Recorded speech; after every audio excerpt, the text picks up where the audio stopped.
Hello everyone, welcome back to our channel Billion Education where we aim to reach and teach billion population. So guys, आप लोग का support 11th standard की हमारी geography को देखते हुए हम शुरू कर रहे हैं हमारे 12th स्टैंडर्ड की ज्योग्राफी। जी हाँ, ये भी आपके एग्जाम जो आपकी बोर्ड एग्जाम उससे पहले हो जाएगी क्योंकि जस्ट 122 पेजेस है, उसमें से भी ये 10th पेज से स्टार्ट हो रही है, तो हमको सिर्फ मिला जुला के 80 से 90 पेज ही पढ़ने हैं। तो स्टार्ट करते हैं फर्स्ट चैप्टर। तो आगे बढ़ने से पहले गाइज अपना सपोर्ट आप हमें दिखाना, लाइक कमेंट शेयर और सब्सक्राइब करके हमारे चैनल पे, कि अगर आप पहली बार विजिट कर रहे हैं तो। So geography studies humans and their interaction with their environment. तो एनवायरनमेंट में क्या क्या होता है, तो देखिए मैं एक ह्यूमन हूं, मेरे आजू बाजू में मेरे सराउंडिंग में क्या क्या हो सकते हैं। एक नेचुरल एनवायरनमेंट हो सकता है जिसे हमारे फॉरेस्ट हो गए, वाटर हो गया, इस तरह की चीजें, और एक हो सकता है एनिमल्स भी नेचुरल के ही पार्ट हैं एंड प्लांट्स भी, और एक है हम खुद ह्यूमंस।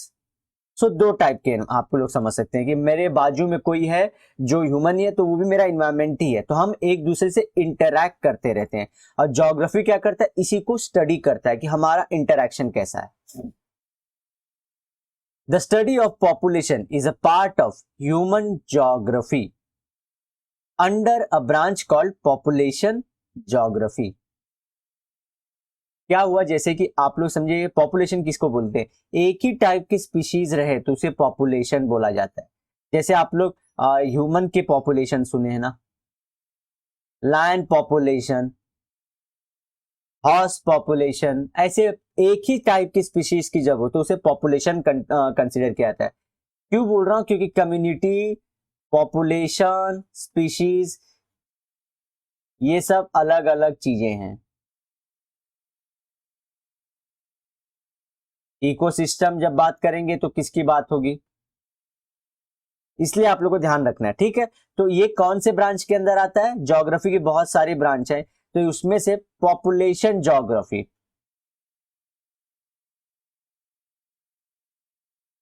पॉपुलेशन ज्योग्राफी, तो ह्यूमन ज्योग्राफी बहुत बड़ा पार्ट है। एक होता है ह्यूमन ज्योग्राफी, आप लोग को अभी बता दूं, और एक होता है फिजिकल ज्योग्राफी, जहां पे आप अर्थक्वेक, वोल्केनो, लैंडस्लाइड ये सब के बारे में पढ़ते हो। ह्यूमन ज्योग्राफी के अंदर फर्दर बहुत सारे ब्रांचेस हैं, जैसे आप उसमें माइंस, मिनरल्स, एजुकेशन, उसी तरह से एक हो गया पॉपुलेशन ज्योग्राफी, ऐसी बहुत सारी चीजें पढ़ते हैं वहां पे। तो हम लोग उसमें से एक पार्ट जो पढ़ेंगे इस चैप्टर में वो है पॉपुलेशन ज्योग्राफी का। ये पार्ट 1 है, इसका जो सेकेंड चैप्टर है वो पार्ट 2 है।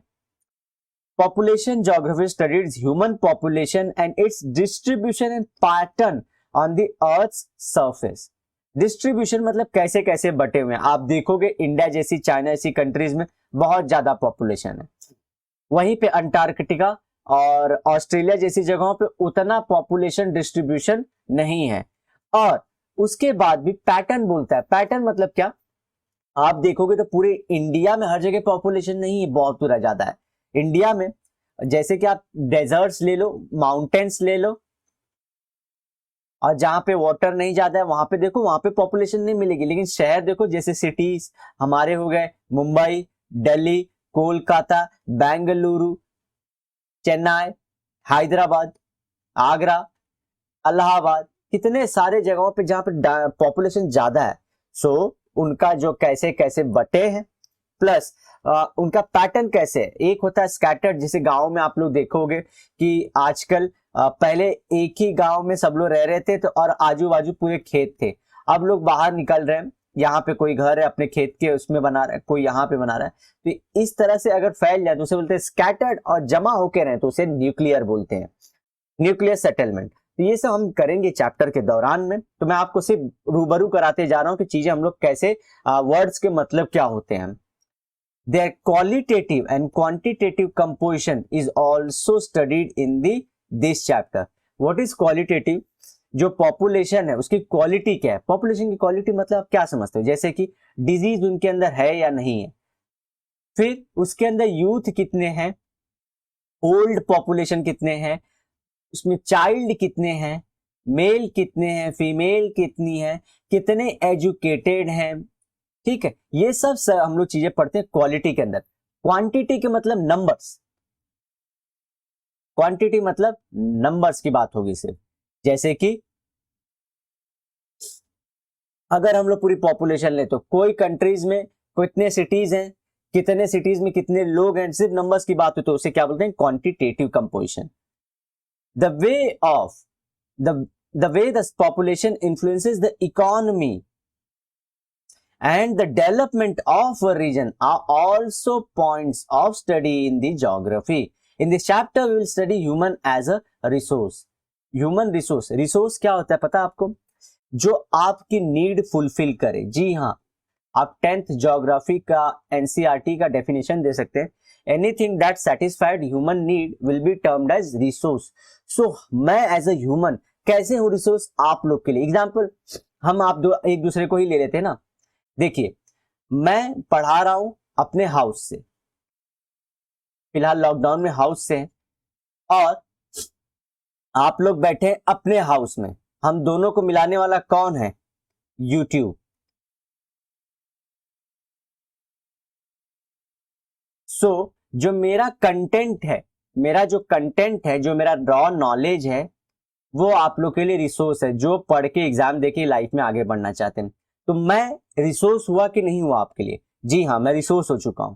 इसी तरह से जब आप लोग हमारे YouTube के वीडियोस को देखते हो तो हम उस पर एड देखते हैं, वो एड का पैसा हमें मिलता है, ठीक है। और बाकी मेथड्स हैं, लेकिन मोस्ट प्रोवाइड जिससे हम अभी अर्निंग कर रहे हैं वो एड ही है।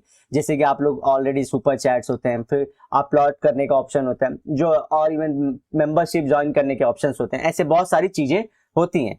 लेकिन हम जो मनी अर्न कर रहे हैं वो है एड के थ्रू। अब वो हमारे लिए क्या हो गया, एक मनी, एक हमारी नीड सेटिस्फाई करने वाला एक जरिया हो गया। और वो जरिया कौन दे रहा है, आप जो घर से बैठे हो। तो आप हमारे लिए रिसोर्स हुए कि नहीं, आप देखोगे तभी हमें को ज्यादा ऐड दिखेंगे और ज्यादा पैसे मिल जाएंगे। सो आप एज अ ह्यूमन, मैं एज अ ह्यूमन एक दूसरे के लिए रिसोर्स हैं। ये रिसोर्स हैं, ह्यूमन को रिसोर्स मानना चाहिए। अच्छा, तो फिर हमारे कंट्री में लोग बर्डन क्यों मानते हैं इसे? जी हाँ, ह्यूमन बर्डन भी हो सकता है अगर 3 चीजें ना हो। ध्यान रखिए, एजुकेशन ना हो ह्यूमन के पास, स्किल ना हो और हेल्थ ना हो। ये 3 चीजें ना होने की वजह से वो पॉपुलेशन बर्डन हो जाएगा। समझिए कोई इंसान न पढ़ा लिखा है, न उसे कुछ आता है, न उसका हेल्थ अच्छा है, सो ये बाकी के ह्यूमंस पे एक बर्डन ही हो जाएंगे ना। तो यही फर्क होता है रिसोर्स में। ये मेरी नीड सेटिस्फाई नहीं कर पाएंगे जो बर्डन है, वहीं पे जो आप मैं जो एक्टिव है वो हम एक दूसरे की नीड सेटिस्फाई कर पाएंगे। होपफुली आपको इस एग्जांपल से समझ में आया होगा। अगर समझ में आ गया तो कमेंट जरूर करना कि आपको क्या समझ में आया और कैसे कैसे आपको कंटेंट पसंद आ रहा है और हमें कहाँ इंप्रूवमेंट करने की जरूरत भी है। एक चार्ट देख लीजिए, पाई चार्ट है, ट्राई दिस आप लोगों को करना पड़ेगा। अफ्रीका को अलग कलर में दिखाया, अंटार्कटिका, एशिया, सबको अलग अलग दिखाया गया। फिर पॉपुलेशन का डिस्ट्रीब्यूशन दिखाया गया, percentage of total land mass. यहाँ पे लैंड मास मतलब कौन से कंट्री के पास कितना एरिया है, एरिया बात किया गया है।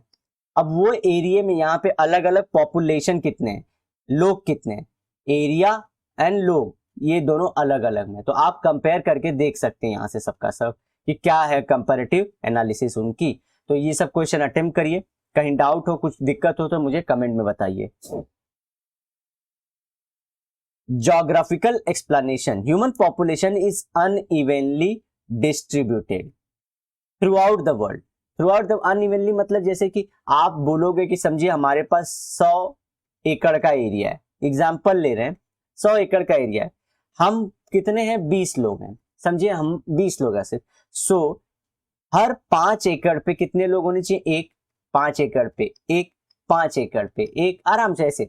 लेकिन क्या ऐसे सेटल है सब लोग? आप ऐसे देखें, गांव में देखिए खुला कितना जगह है, वहीं पे शहरों में आजू बाजू में आप सो रहे हैं, आपके बदले सांस कोई बाजू वाला ले रहा है। जी हाँ, वो नवाजुद्दीन सिद्दीकी बोलते थे ना कि तेल एक लगाता था, सुबह उठते उठते सबके सिर में तेल लग जाता था, इतनी भीड़ है शहरों में।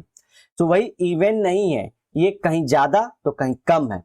In the year 2019, the world's population stands to be around 7.7 billion. इसे हम अरब बोलते हैं हमारी हिंदी में।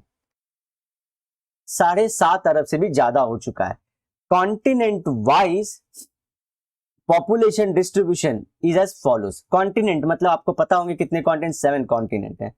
कितने ओशियंस है, 5 है। आप लोग 4 भी जानते होंगे, 5 भी, तो जैसी बुक है वैसे लिखते हैं, क्योंकि इसमें सदर्न ओशियन को कंसीडर करते हैं या नहीं करते उसको लेके रहता है। North and south America that accounts for 28% of land mass barely supports 18% of population। मतलब 100 में से इनके पास लैंड का कितना पार्ट है, 28% है टोटल, लेकिन पॉपुलेशन का कितना पार्ट है, सिर्फ 18% है। तो मतलब जगह ज्यादा है, लोग कम है। नॉर्थ अमेरिका कौन, जहां पे यूएसए, नॉर्थ अमेरिका में यूएसए, कनाडा और मैक्सिको आते हैं। वहीं पे साउथ अमेरिका में आपकी favourite football club Argentina, Brazil, Chile, Peru, Colombia, Bolivia, Ecuador, ऐसे बहुत सारे, सूरीनाम, फ्रेंच गुआना, ऐसे मैं बहुत सारे कंट्रीज के नाम बता, लेकिन ये चैप्टर सिर्फ, फिर ये लेक्चर उसी के ऊपर हो जाएगा। Asia occupies about 30% of land mass, Asia जहां हम रहते हैं, and supports 60% of the population, double है। 30% ऑफ लैंड मास पे वर्ल्ड का, जो वर्ल्ड का 30% है, याद रखिए कंफ्यूज नहीं होना है, पूरे वर्ल्ड का 30% एरिया पे वर्ल्ड का 60% पॉपुलेशन रह रहा है। Europe has around 7% land and support 5% of population, यहां पे भी कम है। अभी तक हमें एक ही केस मिला है जहां पे ज्यादा है, वो भी बहुत ज्यादा है, दुगुना है, वो है एशिया में। अब Australia has around 6% of world land but does not support even 1% of the population। 1% भी पॉपुलेशन नहीं है। उसके रीजंस अलग है। देखिए इसमें गुस्से की बात नहीं है कि यार सबके सब एशिया में क्यों आ रहे हैं, यार हम कितने लोगों को पैदा कर रहे हैं। एशिया ब्यूटीफुल कंट्री है जहां पे बहुत सारे रिसोर्स हैं, इतने ज्यादा फल फ्रूट एनिमल्स हैं हमारे पास कि हम लोग आराम से रह सकते हैं, इसलिए पॉपुलेशन बढ़ रहा है। इसकी हिस्ट्री में, हिस्ट्री के लेक्चर में डिस्कस करता हूं हमेशा कि क्यों लोग एशिया की तरफ आए हैं, तो जाके आप वो वीडियोस भी देख सकते हैं अगर टाइम हुआ। आपका टाइम बहुत इंपॉर्टेंट है, time is gold. Don't waste your time और मनी ऑन मी और any other people, live your life for yourself. सब लोग बोलते हैं कि जो हमारे जो एप्पल के ओनर थे वो बहुत फेमस है, लेकिन उनका एक बहुत बड़ा कोट है कि don't live your life on behalf of others. दूसरे के बिहाफ पे दूसरे के लिए अपनी जिंदगी मत जीना। उनकी लाइफ की सबसे बड़ी लर्निंग थी, ठीक है, स्टीव जॉब उनका नाम था। आप यहाँ पे या किसी भी वीडियो या किसी भी सोशल मीडिया या कहीं भी जिंदगी में किसी और के उसके ऊपर जिंदगी मत जियो कि आप जा रहे हो किसी का सामान लाने, आप इतने लाइफ में खा लो कि पिछले 1 महीने से आप दूसरे का कुछ काम ही कर रहे हो। चेंज करिए अपने लाइफ, अपने लिए जिंदगी जीना शुरू करिए। अब आप लोग बोलेंगे कि ये तो हो गया इंडिविजुअल, नहीं, अलग चीजें वो सब, लेकिन खुद के लिए भी टाइम निकालिए। Antarctica occupies 9% of land mass but has no permanent, याद रखिए, ह्यूमन सेटलमेंट। परमानेंट मतलब जो जिया मरा सब वहीं किया, वैसा कुछ नहीं है। This distribution of land and population can better understood not just in the terms of numbers living in the region but also in terms of people living in an unit area। अभी unit area पे कितने लोग रह रहे हैं वो भी जाके हमको पता करना चाहिए। तो this is called population density. Population density का डेफिनेशन आप लोग 10th स्टैंडर्ड में भी अपने पढ़े होंगे कि total population divide by total area in square kilometre. जैसे कि जनरल क्या होता है, इसका एक और डेफिनेशन थी कि 1 स्क्वायर किलोमीटर में कितने लोग रह रहे हैं। समझिए स्क्वायर बनाइए, 1 किलोमीटर का एक रास्ता लीजिए, फिर वहां से आप सीधा सीधा गए, राइट लीजिए, 1 किलोमीटर चलिए, फिर वहां से राइट लीजिए, फिर राइट लीजिए, 1 किलोमीटर का पूरा आपका 1 स्क्वायर किलोमीटर बन गया कि नहीं। 1 किलोमीटर का ये है, 1 किलोमीटर का ये है। अब इसके अंदर जितने लोग रहते होंगे वो वहां की पॉपुलेशन डेंसिटी, आपको इजी तरीके से पॉपुलेशन का कैलकुलेट करना मैंने बता दिया। लेकिन अब इंडिया से बड़े कंट्री में क्या सब लोग 1-1 किलोमीटर ड्रॉ करते रहेंगे? नहीं, तो क्या करते हैं, इंडिया के लिए अगर पॉपुलेशन डेंसिटी निकालना है तो टोटल एरिया इंडिया कितना और टोटल पॉपुलेशन इंडिया कितना, डिवाइड कर दीजिए उसको, आराम से आपको आंसर मिल जाएगा। इंडिया का नियरली 382 है पुराने सेंसस के हिसाब से। मतलब क्या, इंडिया का एवरेज बोल रहा हूं, ये चेंज है, गांव में अलग है, शहरों में अलग है। 1 स्क्वायर किलोमीटर एरिया में, ऐसे 1 किलोमीटर 1 किलोमीटर 1 किलोमीटर में टोटल, ये आपको दिख रहा हो कि नहीं इमेज में, ये डाउट में, क्योंकि यहाँ पे मेरी इमेज आ रही होगी। एक सेकेंड, स्क्रीन चली गई। हाँ, तो मैं क्या बता रहा था कि इंडिया में 1 स्क्वायर किलोमीटर में 382 लोग रहते हैं ऐसे। वहीं पे आप जाओगे तो मुंबई, और मुंबई में 30,000 कुछ है, और दिल्ली का जो स्टेट का है वो नियरली 12,000 के अराउंड। एक बात मैं फिर से बता दूं, इसी के साथ टॉपिक को एंड, मतलब आज के लेक्चर को एंड कर दूंगा। लोग जब बुक पढ़ते हैं एनसीईआरटीज की या कोई पढ़ते हैं तो क्या बोलते हैं, डिबेट करते हैं कि सबसे ज्यादा जो डेंसिटी है वो दिल्ली की है। किसकी है? दिल्ली की है। जी हाँ, बुकों में भी लिखा गया कि the highest density, the state which has highest density is Delhi. तो लेकिन हम जब यहाँ से दिल्ली गए थे तो वहां के लोग बोलते थे हमारे यहाँ डेंसिटी ज्यादा। जी, मैं दिल्ली में हम लोग पढ़ाई भी किए तो वहां पे, लेकिन मैं देखता था कि मुंबई यार ज्यादा डेंस लगता है, जब भी देखो मुंबई ज्यादा डेंस लगता है, ये पॉसिबल कैसा है? फिर मैं चेक करने बैठा तो मुंबई का पॉपुलेशन डेंसिटी मैं देखा, जो बुक थी वो 28,000 बताती है, लेकिन रिसेंटली अब 30,000 हो चुकी होगी। तो मैं ये डिबेट भी करता था लोगों से वहां पे जो यूपीसी पढ़ते थे कि यार तुम देखो, डेटा को देखो कि 30,000 है मुंबई का पॉपुलेशन डेंसिटी, मतलब 1 स्क्वायर किलोमीटर में मुंबई में 30,000 लोग रहते हैं। वहीं दिल्ली का सिर्फ 12,000 है, लेकिन लोग बोलते थे तू एनसीईआरटी की बुक पढ़, तू अभी नया नया आया है। फिर मैं बोला अरे ये कैसे हो सकता है यार, मैंने आंखों से भी लगता है। फिर जाके मैंने वो लाइंस पढ़ी तो लाइंस में क्या लिखा गया था, स्टेट में, द स्टेट। तो मुंबई स्टेट थोड़ी है, मुंबई तो एक सिटी है, स्टेट तो महाराष्ट्र है। सो वो लोगों को जब मैंने ये फैक्ट बताया कि मुंबई रियल में ज्यादा है, तब वो लोग समझ पाए कि हाँ स्टेट का इशू था। जो एनसीईआरटी बोला वो स्टेट को, हाँ वहां दिल्ली फर्स्ट आई, क्योंकि स्टेट तो हमारे जो है वो ऐसे कंपेयर करें ना, महाराष्ट्र, दिल्ली, यूपी, सिटीज तो कंपेयर नहीं हो रही ना। सिटीज में मुंबई आउट परफॉर्म कर जाती है सबको। तो इसी टॉपिक के साथ एंड करते हैं हम यहाँ का लेक्चर। मिलेंगे आपको नेक्स्ट लेक्चर में। अगर आपको वीडियो पसंद आए तो लाइक जरूर करना गाइस, उससे हमें पता चलता है कि आपको कंटेंट कैसा लग रहा है। मिलते हैं नेक्स्ट वीडियो में। Till then bye bye, have a great and nice day ahead. Sayonara, मिलेंगे दोबारा।